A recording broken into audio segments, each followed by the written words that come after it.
We're getting closer and closer to the launch of Clair Obscur Expedition 33. This game has had me very hyped for quite some time now, and there are plenty of different mechanics or bits of information out there that have me even more excited as the days go by. And so today I wanted to fill you guys in on 5 huge details about this game that make me think it could be an absolute banger. Now for the first point, it is honestly pretty hard to go past this, and this is pretty much just the entire cast of this game. I'm sure you guys have seen plenty of stuff about the cast if you've paid any attention to the game at all, and I even mentioned this in my previous video too, but this cast is absolutely stacked. There is genuinely a chance that this could be one of the most stacked casts we've ever really seen in a video game to date. There have probably been some that are maybe a little bit deeper with plenty more really popular actors and stuff like that than this game, but I will say this game is very, very top heavy and has some very big actors who are almost like trending currently that are involved in this game. Now the first one that kind of goes without saying is Charlie Cox. I'm sure you guys will know who Charlie Cox is, but if you don't, he essentially plays Matt Murdock or Daredevil in the Netflix Daredevil show, and obviously now the Disney Plus version of that as well as making appearances in some of the Spider-Man movies. Now he's essentially playing the main character or one of the main characters in Gustav, but that is most certainly not it. There's also Andy Serkis, who has some of the most iconic roles of all time, such as Gollum, Caesar from Planet of the Apes. He has multiple different roles in Star Wars, a few roles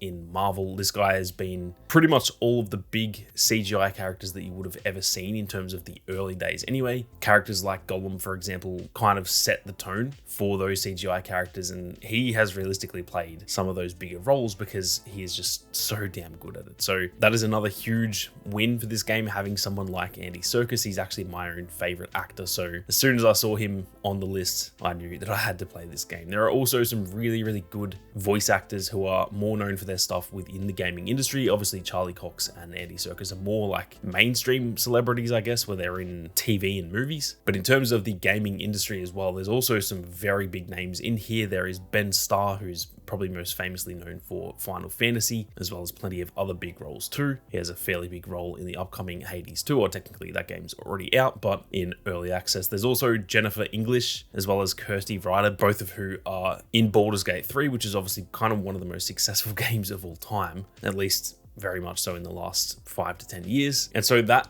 cast right there, as well as there are plenty of others too who are maybe not quite as big, but they're all very proven actors. It is fair to say that this cast is absolutely insane, and whether or not the game is good, that comes down more to the gameplay and all that sort of stuff. But I think we can pretty much lock it in right now that we know the performances and the acting from the actual cast is going to be insane, and hopefully the story and the gameplay can sort of live up to that level. Now something else that I think is really, really exciting is actually to do with the gameplay and how the gameplay works in this game. I'm sure a lot of you will know that this is a turn-based RPG, and while turn-based games and their gameplay can be really fun if it's done properly, they can also be a bit bland, repetitive, and almost feel like they're on rails a little bit if those games are done poorly. It seems like they've done a lot to try and combat that with this game. There are a few mechanics that allow a lot more freedom and will make it feel probably very unique compared to a lot of other turn-based games. The most notable to me is the fact that there is real-time dodging, parrying, and counterattacks in the combat of this game, despite it being turn-based. So that means that, for example, you can take your turn, you can deal a bit of damage to the enemy, it goes to their turn,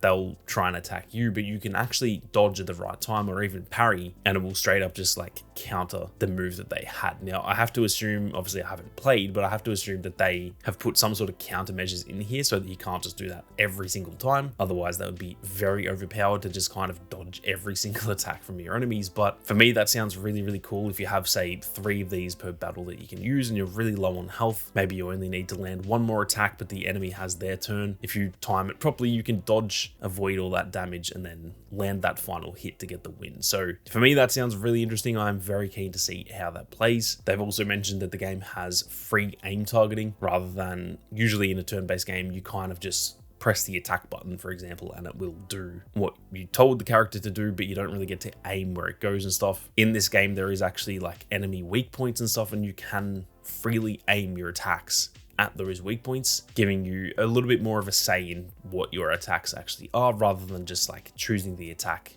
and pressing that button, and then from there it's kind of like the character is doing it, not you actually doing it instead. Now, before we go any further, if you guys are interested in more Expedition 33 content in the lead up to launch and plenty more after launch as well, be sure to hit that subscribe button. There is plenty more on the way, so make sure you don't miss out. Now, something else that is very exciting to see, and this is something that I guess was fairly expected, but I've seen plenty of games not do it this way as well. It does seem as though each character in this game will be quite different from each other in terms of their playstyle and stuff like that, and they're all going to sort of fit into those classic RPG roles that are essentially down to a damage character, a healer, or a support character, and a tank and stuff like that. Those sorts of roles do seem to be in this game. I don't think they're necessarily written. For example, in the character descriptions, I don't think it literally says this character is a tank, but I think it's fair to assume that there are certain characters that will lean into some of those roles. Now, apparently Gustav, who is the character played by Charlie Cox, he seems to be a bit of a versatile DPS character that deals some very good damage, but can also be changed up quite a bit with his skill trees to change, I guess, the way that you are dealing damage. So he's not just a straight up boring damage character that just has the same attacks all the time. You can actually adapt him quite a bit, from what I can tell, to how you want him to play. There is also Loon, who is apparently the elemental mage. Now, I love mage type characters in these sorts of games, and they're generally pretty damn overpowered. They have a lot of good ranged attacks and stuff like that, area of effect where you can take out multiple enemies at once and stuff. So I am very keen to see how that gameplay plays out. There is also Mael, who is seemingly more of a swordsman type of damage character, apparently a bit of a glass cannon from those who've played the game, where she will deal really, really good damage, but she also can't take that much damage herself.